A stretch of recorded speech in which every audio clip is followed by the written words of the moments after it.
নমস্কার সবাইকে, আমি দানিশের মাম্মা। দানিশ সকাল থেকে দুপুর পর্যন্ত যেভাবে কাটাই সেই ভিডিওটাই আজকে আমি তোমাদের সাথে শেয়ার করছি।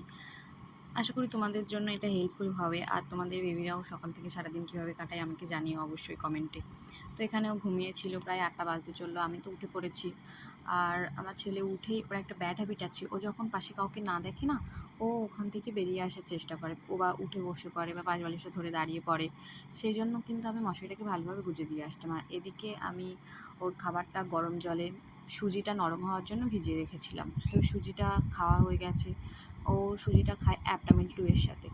দেন ও খায় সকাল 9টার সময় মাল্টিভিটামিন, ক্যাডবি মাল্টিভিটামিন ড্রপসটাও খায়। দেন আমি ওকে চেঞ্জ করে দিলাম, কারণ ওর আবার ঘুমের সময় হয়ে এসেছে, সেই জন্য একটু ঘ্যান ঘ্যানও করছিল, জামা পরতে চাইছিল না। কিন্তু পরাতে তো হবেই, রাতের জামাটা বাসি জামা পরা ছিল। দেন ওকে চেঞ্জ করিয়ে দিয়ে ও তারপরে একটু র্যাবিটের সাথে খেলা করছিল, র্যাবিট খাটের তলায় ছিল, র্যাবিটের সাথে খেলা করছিল।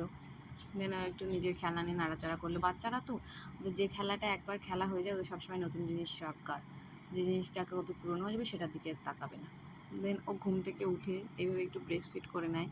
ব্রেস্ট ফিট করে নেওয়ার পরে একটু ওর গনু দাদার সাথে খেলা করছিল। দেন ওকে আমি স্নান করিয়ে দিলাম। স্নান করিয়ে ওর খাবারে ছিল আজকে একটু সবজি খিচুড়ি, যার ভিতরে আমি দুটো সয়াবিনও দিয়েছিলাম আর একটা মাছ ভাজা। তারপর দুপুরে ভাত খাওয়ার পরে আমার ছেলে এই ওষুধটা খায়, এটা ভিটামিন D3-র মতোই, কিন্তু এটা অন্য কোম্পানির, RVV3। তো ছেলে তারপরে দুপুরবেলা ঘুমিয়ে পড়েছে। তো ভিডিওটা এইটুকুই ছিল। তোমাদের বাচ্চারা কীভাবে কাটালো সারাদিন অবশ্যই জানিও। বাই।